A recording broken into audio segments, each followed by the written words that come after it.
हुकूमत corona virus जे SOPs में वधीक नरमियुनि जो ऐलान करे छॾियो। पहिरीं जुलाई खां कारोबारी वक़्तु राति जो 10 वॻे ताईं हूंदो। सिर्फ़ वैक्सीन कराईंदड़ माण्हुनि खे रेस्टोरेंट्स में खाधो खाइण ऐं सिनेमा वञण जी इजाज़त हूंदी। तालीमी इदारनि बाबति फ़ैसिलो सूबाई हुकूमतूं कंदियूं।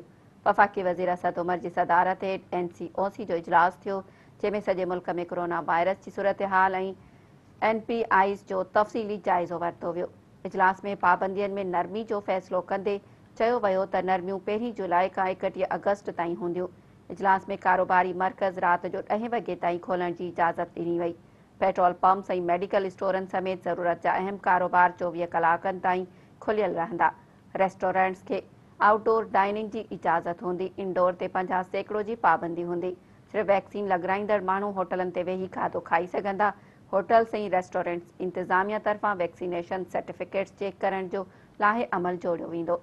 अहिड़ी तरह शादी जी तक़रीब आउटडोर थींदी, जंहिंमें 400 माण्हू शिरकत करे सघंदा। 200 ताईं वैक्सीनेटेड माण्हू इनडोर शादी जी तक़रीब में शरीक थी सघंदा। NCOC मूजिबि सक़ाफ़ती मज़हबी ऐं ॿियनि मेड़ाकनि ते पाबंदी बरक़रार रहंदी। दरगाहूं SOPs सां गॾु ॿीहर खोलण जी इजाज़त हूंदी। NCOC माण्हुनि खे सस्ती तफ़रीह फ़राहम करण लाइ सिनेमाऊं खोलण जी इजाज़त ॾियण जो फ़ैसिलो कयो। फ़ैसिले मूजिबि राति जो 1 वॻे ताईं सिर्फ़ वैक्सीन कराईंदड़ माण्हुनि लाइ सिनेमा खोलण जी इजाज़त हूंदी। पब्लिक ट्रांसपोर्ट खे 70% माण्हू खणण जी इजाज़त हूंदी।